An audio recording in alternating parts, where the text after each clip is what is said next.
All right, y'all, it's the first video. We starting, we doing it, we going all the way. Welcome to Ja Unscripted, where I just want to create a space where we can be confused together. Honestly, with my walk with Christ, it has been very up and down. A lot of I don't know what's going on. I got questions. I don't understand. Pick on me. So I basically wanted to create a space where, like I said, we can be confused together. I feel like a lot of the times when you're on YouTube or if you're listening to a podcast, you always hearing about people telling you about their life, but then they're preaching to you or whatever the case may be. And don't get me wrong, I receive it. I'm not a pastor, I am not a bishop, I am not an evangelist. Well, that's what they saying.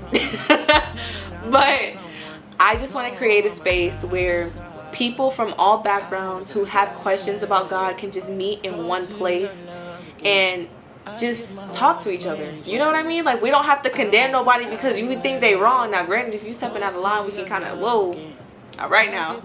But, we can just have a space where we all can come together, be confused, but be loved together.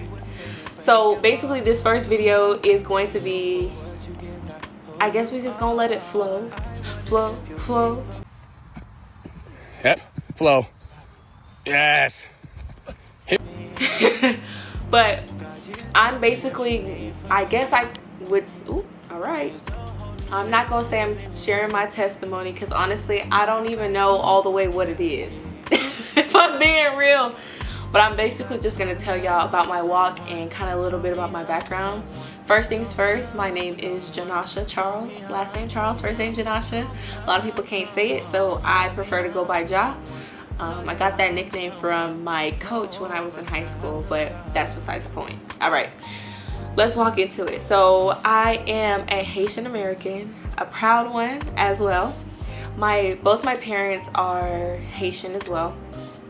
I grew up, both my parents, before they converted into Seventh-day Adventism, I believe my dad, he was younger when he decided to convert to Seventh-day Adventism, and my mom married into it. I grew up with Seventh-day Adventism, but I grew up Seventh-day Adventist, but I had no clue what a Seventh-day Adventist was.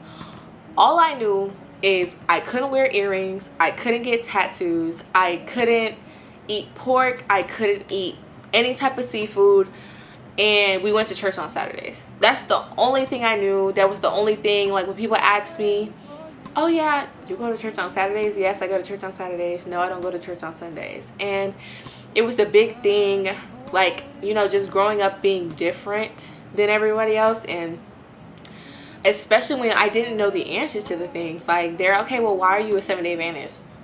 What is a Seventh-day Adventist? We're not supposed to celebrate holidays. We don't drink. Now, my thing with that was my parents growing up. It was kind of like, or not only my parents, but the people that I was surrounded by in the church picked and chose when they wanted to be Seventh-day Adventist Christians. Like, y'all preaching in the church, but y'all turn it up right after. Y'all not supposed to be drinking, but why is there liquor inside of this cooler? Like, there were so many things that contradicted itself when I was growing up. And at the time, I didn't see nothing wrong with it because that's all I knew. All I knew was Seventh-day Adventism. I grew up into it. My mom always told me about it. Whole time, I'm having a conversation with my parents, figuring out that they both were Catholic before they converted. And I was like, huh? What? What are we talking about? So that's besides the point. So let's just talk about my walk and kind of how I ended up leaving the Seventh-day Adventist, or Seventh-day Adventist church, or Seventh-day Adventist, and whatever you want to call it. So when I was in middle school, they used to call me Mother Teresa. I was always praying for people. Now, with me and my siblings, I can't speak for them because their experience was different than mine. But my older brother, he was in this program called BCP, and I'm almost certain that it's still a thing. Our Coach Martel, he introduced it to us, and Coach Martel also is Haitian, and he kind of like evangelized with us, just sat there and talked with us. And he had this ministry where he was taking these young men and showing them that not only is God real, but there's more to life than drugs and the streets and all the things. So just growing up and hearing about that also in school was kind of like, okay, this is kind of okay. And I remember that I can't remember if Coach Martell got me to pray or if he made my brother pray. There was a shooting, I believe. It was a shooting at a school, and I think we stayed quiet for 17 minutes. I think it was 17 people, and we stayed quiet for 17 minutes, or a minute to 17 seconds, or something like that. And everything was cool. And something really big happened to me that caused me to almost rebel against God. Like, I lost somebody very close to me, and I was conflicted. I'm like, God, I prayed. Like, why didn't you fix this? And growing up, all I knew was using God as a 911 call. Like, oh, something's about to happen. Oh, I need to call on God. God, I'm so sorry. Or God this, God that, God this. And that's not how it's supposed to be. God is not a genie. He's not about to, God, boom, call it 3 times and there he go. That's not how it works. And growing up, that's really what my concept was. When I'm scared, call on God. When I'm in trouble, call on God. But it's not only praising God through the good, it's praising God through the bad, letting him know that, yeah, God, I trust you. God, I believe you're going to turn it around for my good. God, I know that in the midnight hour, okay? In the midnight hour, you're going to make a way. But that's not how I interpreted it at the time. So I ended up going through this situation with some boy, whatever, we're not gonna get into that. And it broke me enough to run back to God, even though I was still praying, but I was angry for a really long time. I was angry. It was to the point where I went completely numb. Like, everyone in my life has different versions of me in their mind, because when I went numb, I cared for nothing and nobody. So there was just a time period where I was just like living, just simply just here. And we fast forward to that whole shebango, and it broke me enough that I turned to God fully. I wanted to surrender everything to God, because I knew at the end of the day, God was the only person that was going to have me. So this is post-COVID. So my parents used to force us to go to church every single Saturday, man. Every single Saturday. We could not miss church. And after, like, when COVID hit, it was almost like 5 years since we've stepped inside of a church. And this is kind of like when you're starting to see all these people online, you're getting all these churches online, you're receiving the word online. It was like this global pandemic turned everything around, and now you got a church at the palm of your hands. And me, post-COVID, I'm saying like, oh man, I'm good. Like, I don't gotta step into church. I got my phone, or I got my iPad. Like, I'm gonna be straight. Like, I can receive God through the screen. Lord, did I figure out that was not gonna go. So when I first started my journey in my walk, I started watching Sarah Jakes Roberts. Love her down. She almost gives like motivational speaker with a dash of preacher in there. And I started watching her, and I'm like, oh, this is good. But after a while, I always say, when people are first starting out in the faith, Priscilla Shaw, right? Sarah Jakes Roberts is definitely the way to go. I feel like she's very personable. She definitely preaches so that you can, so you can feel it, right? So I started watching Sarah, and I'm like, oh, this is good. And then I'm like, I'm still hungry. I'm still longing for God. I'm craving something that I'm not getting from her. So I start doing my research, and this is post-graduation, and I was supposed to go to school, but things were happening in my house to the point where I wasn't able to go to school until the spring semester of 2023. And during that time, I started, going through this journey with God, and I'm asking God. I'm like, God, I need you to move.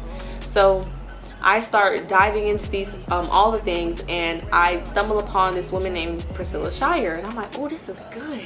This is really good. During that time, I was looking to find a job because I needed to find a way to get out of that house, man. I needed to find a way out. And I knew that school was the one thing that I was always good at. I played 4 sports in high school. Yes, I had offers. We're not going to go into that. But I ended up not taking any of the offers that I was offered for sports. And I decided to go to school for my academics because I knew my academics could take me somewhere. So I am working and I'm like, God, I just need a job. I just need a job. I just need a job. And lo and behold, I got my first job at 18 and I worked at Nike. Love that company down. Can't nobody make me hate Nike. I know them prices is high, but can't nobody make me hate them. So I just love how strategic God is and how personable he is. He's so individual. I love it because I started working at this job, and at the time on my lunch break I was reading the word. I was in there, okay? There was times where I didn't eat because I was reading the word. But this time I think my brother had the car, and I ended up taking my Bible and I started reading it in the break room. At the time I didn't really care what anybody had to say. I was like, no, I'm about to read my word. Like, I don't really care. And one of my coworkers, his name is Vernon, he comes up to me. He's like, oh, girl, you reading the word? I'm like, yeah, I'm getting into it and da-da-da. And that right there. All right now. Okay. I started talking to him and we were having all these great conversations. And a lot of the conversations I didn't understand until now, but whatever.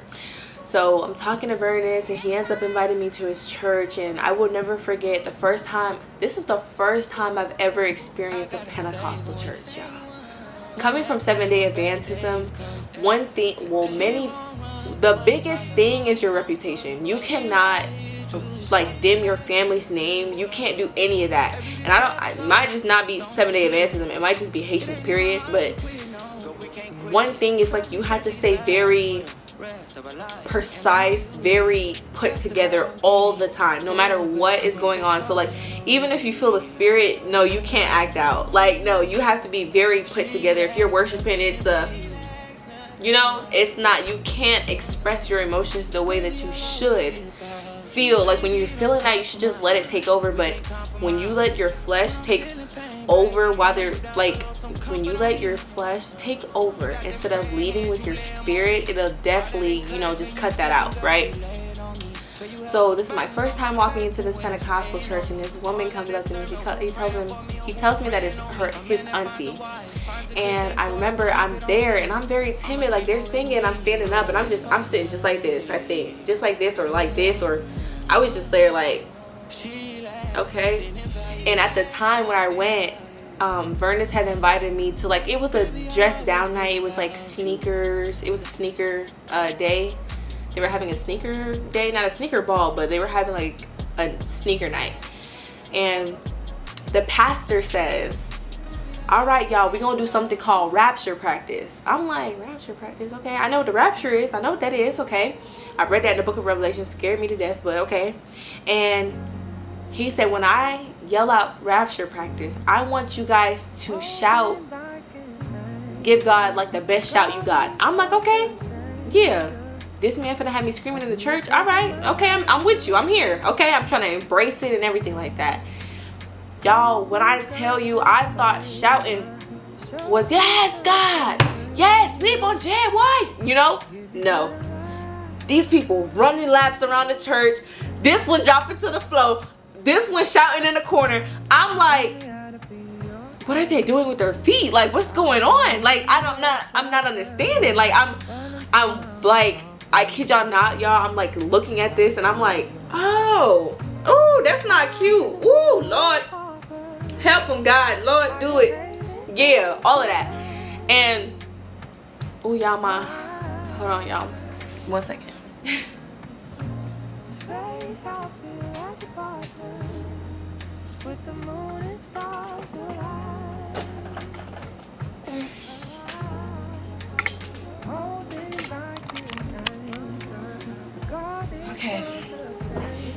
I'm just sitting there and I'm like, Lord, just do it for him. I don't know what's going on. And the lady comes up to me and she comes talk to me and she's like, why, like, you seem so closed off, but I can feel it in your spirit. Like, your spirit is beautiful, and when you can finally let it go, it's gonna be something that's gonna change the world. And I'm sitting here and I'm like, yeah, I'm hearing you. Yeah, yeah, for sure, yeah. Like, that was my first encounter with the Pentecostal church and just being around all of that. And it was just like super overwhelming because, like, I'm like, people falling out, people jumping, shouting, running. I'm like, whoa, like, what's going on? And all the things. And that was like the first time I really ever experienced that. So we fast forward, and I'm my freshman year in college. I'm in the dorm. Mind you, whole time I'm thinking I knew God. I'm thinking that's in the cut with my twin, we be vibing. Like, I'm thinking that we locked in. Nah, he was locked in, I wasn't locked in. So, let's go back. No, we on the timeline. We on the timeline. I was about to say I'm not on the timeline. So I go to college and it was cool, but my thing is, like, if y'all know me, if y'all watch my other video on my other channel, like, I don't smoke, I don't drink, I don't party, I don't do any of that. And not to say that I'm better than anybody. I'm just saying, like, that's just not something that I enjoy. So of course, I'm not gonna say I'm not making friends, but I'm not surrounding myself around these people, because who you hang around is something that is very all right, who you hang around is what you kind of become. So I'm not hanging around them, and my roommate is coming in and she's like, girl, I think you're depressed. And I'm like, girl, no, I'm fine, but whole time, like, I did not pick up my Bible. I could not pray. I was going through it so bad, and I did not know what was going on. I couldn't tell you what was going on with me. And I'm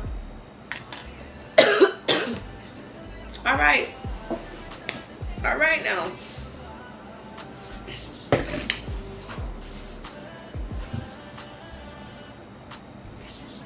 Yeah, I thought I heard the trumpets.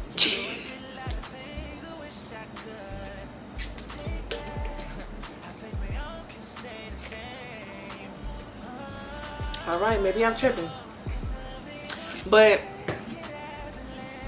I called or I can't remember if he called me or I called him, and Vernus was like, what it sounds like you're going through is spiritual warfare. And I'm like, what is that? And mind y'all, I'm still kind of blind to everything. I'm still kind of new to everything. So I'm like trying to understand. I'm going through all these preachers and pastors, and I'm like, something gotta shake. So I went through Sarah Jake Roberts, Priscilla Shirer. I couldn't find many of her like sermons, so that was bothering me. I ended up diving through Jackie Hill Perry, and I like Jackie Hill Perry. I like what she teaches on, but I cannot get over the way she changes her voice when she's like preaching. It's so weird to me. And I mean, I probably can, like, now, because I'm used to all of this, like, I could probably watch it now and be okay, but at that time I could not do it. So all of that's happening. I ended up finding this woman named Brenda Palmer, and I feel like her and Jackie Hill Perry, like, I feel like they are the aunties that's gonna give it to you straight, and you finna, okay, she's gonna break it down so you can understand. And I was going through this spiritual warfare, and I didn't even know what it was. So at the time, I ended up going back home. It's the summer of my freshman year, and I ended up going to church. Mind y'all, this is like 5 years post church. I still have not walked into a church. So I go back home for the summer, and I text my best friend's mom, and I said, Mom, like, you go to church? She's like, yeah, I go to church. I said, can I go to church with you? She was like, yes, like, absolutely. So I go to her church, but when we went to her church, it was closed, so she took me to another church. And that is how I found the Greater Works Ministry, Winter Haven. And I went to the church and I'm like, wow, like this is crazy. Like, I don't know, that day that I went, I felt something and I was like, yes, like this is what I've been longing for. So I go to this church and they had an altar call, and I go down and I go to the altar call, they pray over me, and I still felt like, okay, I didn't like fall out or anything, but I said, okay, this is cool, this is all right. And that was that. She comes back. When I come back, she's like, girl, I thought you was gonna go become a member of these people church. I'm like, no, not yet. I don't really know this church or anything like that. And that was that. So the following Sunday, or I think it was the following Sunday, I invite Linda to her church because they ended up having church that time on Sunday, because I went during the middle of the week.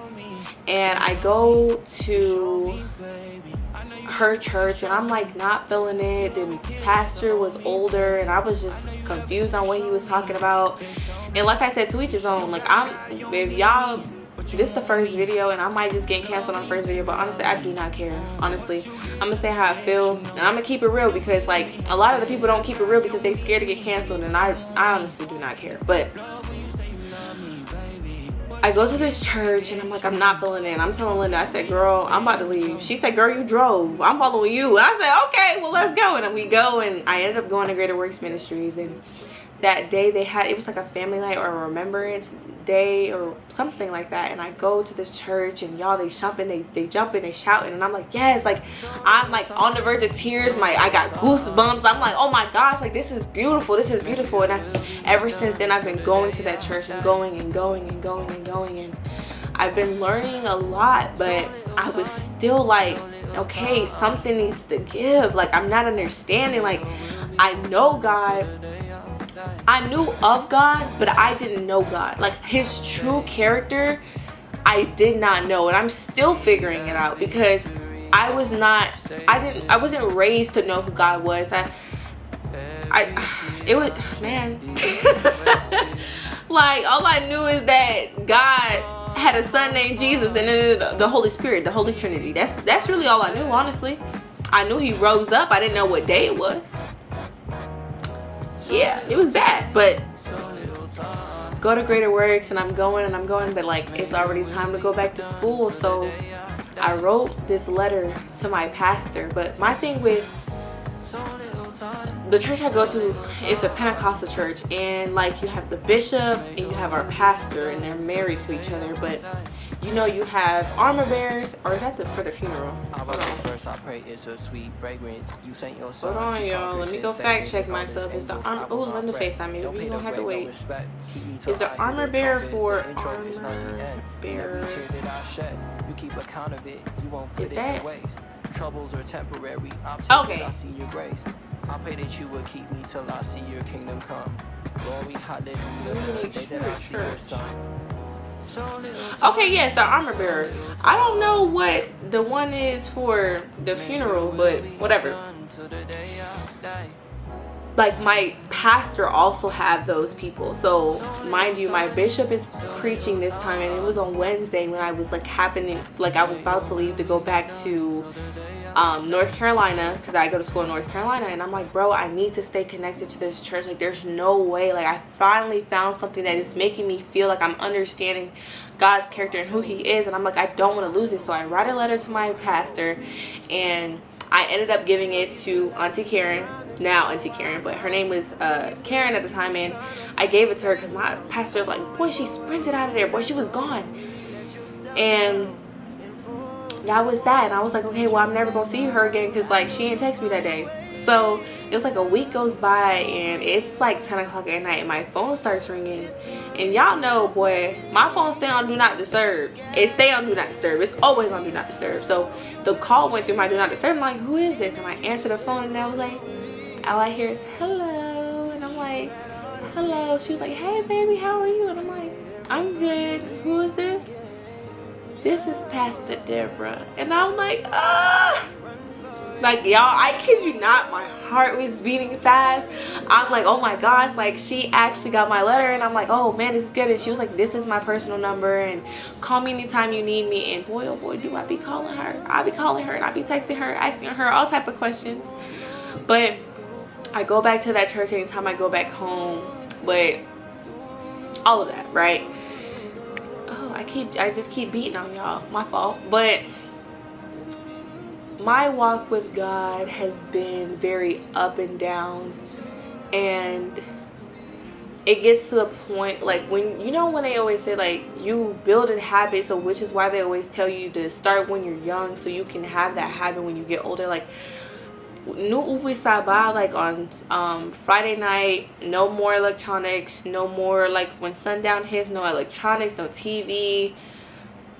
We got done eating before sundown. We didn't do any of, like, we uwi saba only on Friday. We went the whole entire week, and we only chose Saturday or Friday night, Saturday, to be like holy. And at the time I didn't see anything wrong with it because that's all I knew. But now it's like, wow, now granted in the Bible it says some choose some days to be holy, or specific day, and some choose all of them. Now to each his own, but me, it just didn't seem right, you know what I mean? So now it doesn't seem right to me, now that I'm aware. But I'm going through all these things, and my emotions are high, and I'm like trying to read my word, but I can't. And it's like, it was bad. Like, I tried to open a word and I couldn't do it. I tried to pray and I couldn't do it. But this church is like, every time I'm going, I'm feeling more and more and more and more, because like I told you, I was numb to the world. But Linda has helped a lot with that. My sister, she's helped me a lot with that, and going to church. God, like, I'm telling y'all, nothing but God softened my heart, y'all, because boy, oh boy, was I just, like, I was on one. Like, you couldn't tell me nothing. I was the most nonchalant person at that time. So I go back to Greensboro, and I'm trying to find a church, y'all. I'm church hopping bad. Like, I'm going everywhere and anywhere I can go. I ended up going to Destiny's church, and we don't need to get into that, but it's not for me. It's just not for me. So there's this one time I'm scrolling through TikTok. I'm looking. I'm trying. Where is it? I'm trying to find it, and I'm trying to find a church, and I ended up finding this church. It's this really small church, and I was trying to find it, and like the GPS is trying to take me here, and I'm like, bro, I'm not understanding. Like, I don't understand what's going on. And I go to this church, and at the time, like when I was in college, I was dealing really bad with migraines, just falling out medically. Like, I was just going through a lot, and I couldn't figure it out why. So when I got to this church, like when I walked in, my head immediately starts hurting. And mind you, I've dealt with migraines my entire life, but my brain is on fire, absolute fire. And I'm like, bro, like, what's going on? What's going on? What's going on?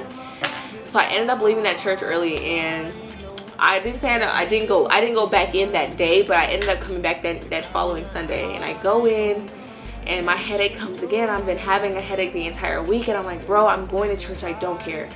And I go to church, and the pastor is preaching. He's like, I don't know who this is for, but I keep hearing migraines, and somebody's in here with a headache.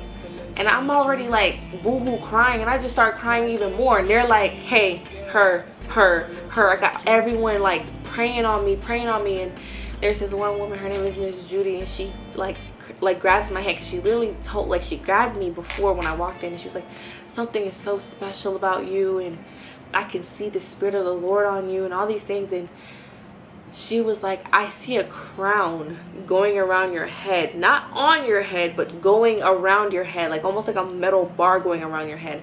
And she told me this before when I walked in, and I just started smiling and laughing, because mind y'all, I'm new to this. All of this is new to me, and going to Greater Works, I've definitely equipped myself, like as far as like the shouting and the falling out, because I done fell out a couple times, many times.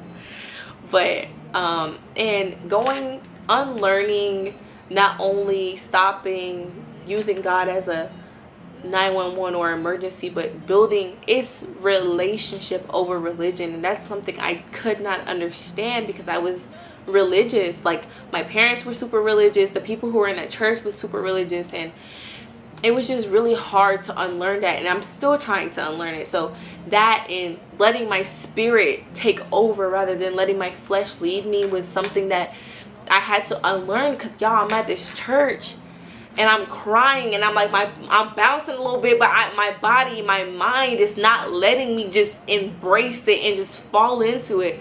So Greater Works has definitely helped me with that. But I'm going to this church now, and it's such a beautiful thing. It's like I cannot explain what this church is doing to me spiritually, and just my community. Like, me and Linda really have been going on this journey together, honestly, because I brought her to this church, and we were both, post-COVID, we're both Haitian. Like, Linda grew up Pentecostal or Baptist, I can't remember, but I grew up Seventh-day Adventist, so we're still different in our own ways, but we still both grew up Haitian. So just unlearning all the things. But my journey with God has been a roller coaster, really, because I felt like I knew him my entire life. And my journey is also different because I know some things about him. Like, I'm not new to the faith, but I'm new to the faith, if that makes sense. Like, I know of God, I read my word, so I know about. Now, granted, I would just call it the story of Jesus rather than the gospel.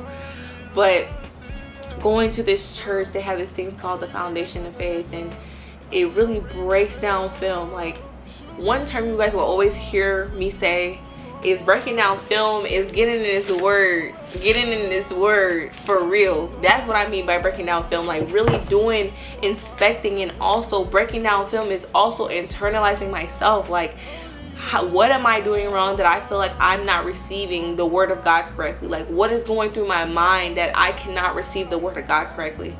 Because being new to this journey it's hard. Like, I was telling my brother, like, one of the things that my brother told me, and not just my brother, but my roommate in college and Destiny, it's like, you never know who's watching, and you might be the closest thing to God that the next person gets. Like, my roommate, like, I remember, I would never forget it. Like, I had a gay roommate, and I didn't know at the time, but she told me, I was scared to tell you because I seen, like, every morning you used to get up and pray, you used to put on your gospel music, and I was really scared that you were gonna judge me. And I'm like, baby, that's not up to me to judge you. Like, all I gotta do is tell you what the word says, and what you do with that information is what you do with that information. Like, that's on you, you know what I mean? You can't say that you were never told. So yeah, I love her dearly. Like, we still share locations to this day. Like, so that, and like, I remember Destiny was asking me, like, why do you, like, what is up with, like, the head covering? And when I pray, I have a prayer shawl, and she didn't understand it. And I remember my brother was telling me about how, like, he used to remember me waking up every morning at 6 a.m., like, getting in the word, being on fire for God. And I'm telling y'all, that fire went out a couple times because I wasn't fueling myself. I had no community. I didn't really know what was going on, which is why I wanted to create a space where we can not only, like, pour into each other, but also just be vulnerable. Like, being like, yo, like, I don't understand, or I'm upset. Like, God is like this whole journey, and this journey is not meant to be easy, because if it was easy, everyone would be doing it, right? So my thing is, like, I just want to create a space where everyone can just come and just have conversations. Like, I'm a college student. I have many questions. I'm young, and I didn't grow up knowing these things. You know, like, a lot of the times, like, there's a lot of people who their parents set them up. Like, they were set up to the point where they knew who to run to when times got tough. And now, granted, I knew to run to God, but it was hard. It was hard, especially when I didn't know who he was. I knew of who he was, but I didn't know who he was, you know? And it was just really hard, but I'm walking with God, and I am doing it scared. I'm doing it going in blind. I'm doing it. But the greatest thing is, I'm not doing it alone. I was doing it alone for a really long time because I had no guidance. I had no other person that I knew that was leaving Seventh-day Adventism going into Christianity. Now, granted, Seventh-day Adventism is a form of Christianity, but that's beside the point. But just leaving that legalistic mindset and going through this, and I will never forget. This was actually my last birthday. So my 21st birthday, I just turned 21. And I went to church. That was actually the only thing I did that day. I actually went to church. And I went to church, and my mom was just, oh man, she was making me so mad that day. I was just like, Mom, you're really making me upset, and like, please just leave me alone. But that already started my day off bad. And after I went to church, after I got dressed, I went to church. I went to church, and I fell and rolled down the little steep hill that we have to go into that church. I fell and I rolled down. They're like, oh my God, are you okay? Oh my gosh, are you okay? Are you okay? And I'm like, yeah, I'm fine. And all I could do was laugh because the devil was working so hard that day. And I start walking. I'm limping a little bit because I had heels on. And I had heels. What? Every time I think about this, I had heels on, and I go inside and I feel like wetness dripping down my leg, and I look down and lo and behold, I'm bleeding. Mind you, I was wearing white. And I'm like, oh my gosh, it's like, this cannot be happening. This cannot be happening. So I go back home because I literally live like 7 minutes from the church, and I go back home and I try to compose myself. Like, I think I cried. I might have cried. I'm trying to compose myself, and I'm like, God, please, like, just allow me to receive the word, please. So I go home and I change and I come back to church, but the entire time I did not feel good enough to go into the church. Like, I just sat in the foyer and I watched it on the screen, and they had an altar call, and I'm like, I'm praying to myself, like, God, please don't let me stay in this. Like, I want to be able to receive this. It's my birthday. I'm longing for you. And at that time, I was going through this spiritual warfare. It was so bad. Like, I could not pray. I could not get out of bed. I was sick. It was just so many things were happening to me at that time. And I was just like, God, please, like, I'm begging you. Like, y'all, during that time trying to find a church, I was begging God, like, you need to show up or I'm going to stop believing in you. I'm not playing. I'm going to stop believing in you if you don't show up for me. And I kid you not, I literally heard this in my head. Do it. Stop believing. Go ahead. And immediately my spirit got convicted. Like, girl, stop saying that. Like, stop saying that. Stop saying that. Stop saying it. Like, you keep saying that, and one day you never know what's going to happen. But I thank God that he ended up turning it around for me, because I went to that church and I keep praying, like, God, allow me to receive it. Allow me to receive it. And I go to the church. And, oh man, I don't know if I want to put that clip up there. I'm going to put it up there. I'm going to put it up there so y'all know, right? I'm going to the church and I'm like, okay, this is what I can remember. I go up to the altar call, and I said I was going to wait until the line was almost done, because I just wanted to get in there and get out, because I just wanted to get prayed over and leave, right? I go in and my pastor prays over me, and I remember seeing him go from this, and he goes like this. I said, okay, what is he about to say to me? And I hear him say to me, he said, Ja, today is gonna happen, and I'm not gonna let you go until you get what you came here for. And I'm sitting here and I'm like, I'm hearing you, but like, I'm telling y'all, like, I was going through it, like, literally like a couple Sundays before then. He see me in the stairwell, and he was like, are you okay? And mind you, I was literally on the verge of crying. I was like, he was like, are you okay? And I'm like, he said, do you need anything? Can I pray for you? And I said no, because I didn't need anything. I was okay with him praying for me. So he ended up praying for me in the stairwell. But that day, on my birthday, Palm Sunday this year, he's like, Ja, today, I'm not letting you go. Today, you're going to receive it. You got to let them go, whoever it is. You got to let them go, whether it's your family, your mom, your dad. It doesn't matter. You got to let them go. It got to stop today. He starts prophesying to me, and I can't really remember what was going on, y'all, but it was such a humbling and wholesome moment. And Harold tells me that was the day I received my deliverance. And honestly, I received that because that day I vowed to myself the day of Foundations of Faith. I feel like the way that I feel like the way that the enemy attacks me was by shutting my mouth. When I was really young, I'm a dreamer. I'm a dreamer, I'm a dreamer, I'm a dreamer. I'm a dreamer, and I used to get the same nightmare every single day. Like, even right now I'm talking about it, it's like telling me, like, shut up. And I'm like, no, I'm not gonna shut up, all right? Okay. Anyways, I'm going through the same dream, same nightmare every day. My mom always told me, like, stop talking. Don't pray aloud anymore. Pray in your mind. And everyone knows, well, even if you don't, I'm going to tell you, life and death lays in the tongue. So, you know, when you speak a thing, it's sure to come to pass, right? So that set me up right there. So I just feel like the way that the enemy attacks me is by silencing me. So I go to this church and I vowed to myself the day of Foundations of Faith, because I knew God was talking to me. It was in Hebrews. Let me pull it up. Okay, in Hebrews 4 verse 12, it says, for the word of the Lord is alive and powerful. It is sharper than its sharpest two-edged sword, cutting between soul and spirit, between joint and marrow.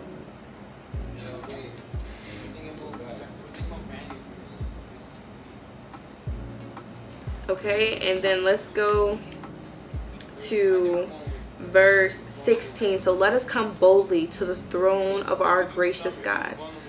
There we will receive his mercy, and we will find grace to help us when we need it the most. Then we'll go to 6 verse 10, and it says, for God is not unjust. He will not forget how hard you have worked for him and how you have shown your love to him by caring for other believers, as you still do. And I was at the Foundations of Faith, and they prophesied this over me, and I told myself I will never let the enemy silence me. I'm going to keep on going. I'm going to embrace this thing. And y'all, it was hard. It was hard. So then my birthday comes, and he's prophesying all these things over me, y'all. And I'm telling y'all, he was not letting me leave that church without it, y'all.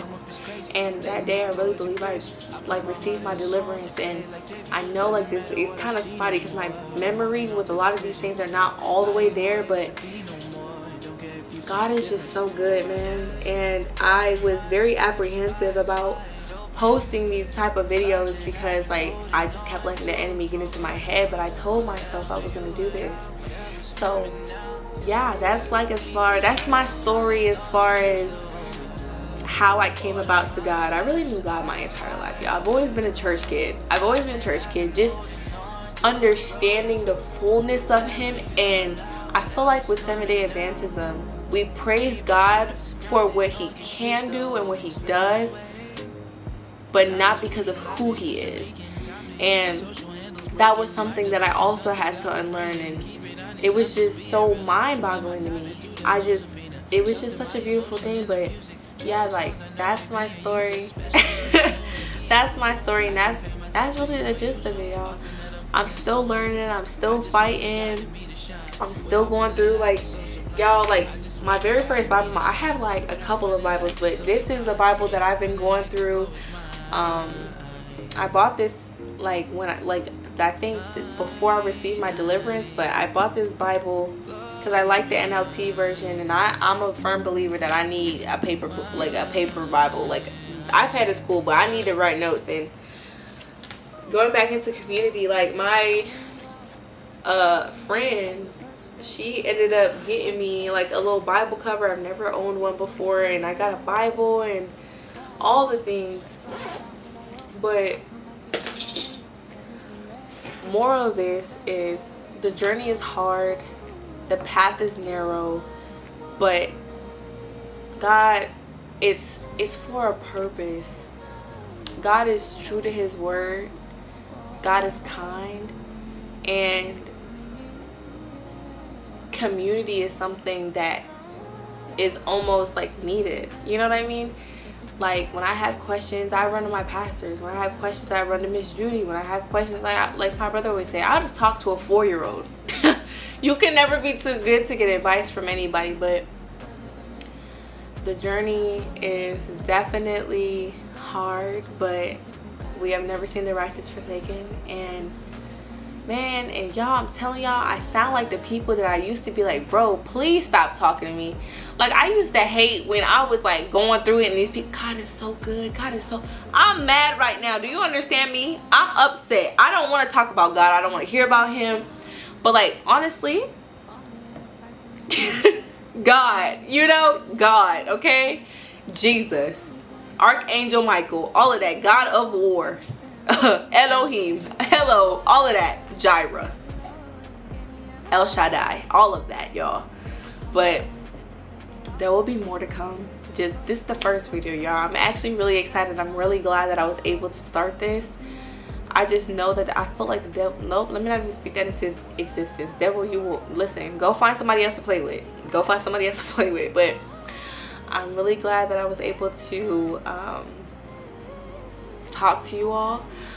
Even if I get one view off of this, y'all. If I can change just one soul, we get one soul. Hell lost another one. I am free. Hey, I am free. All of that. I'ma need that, okay?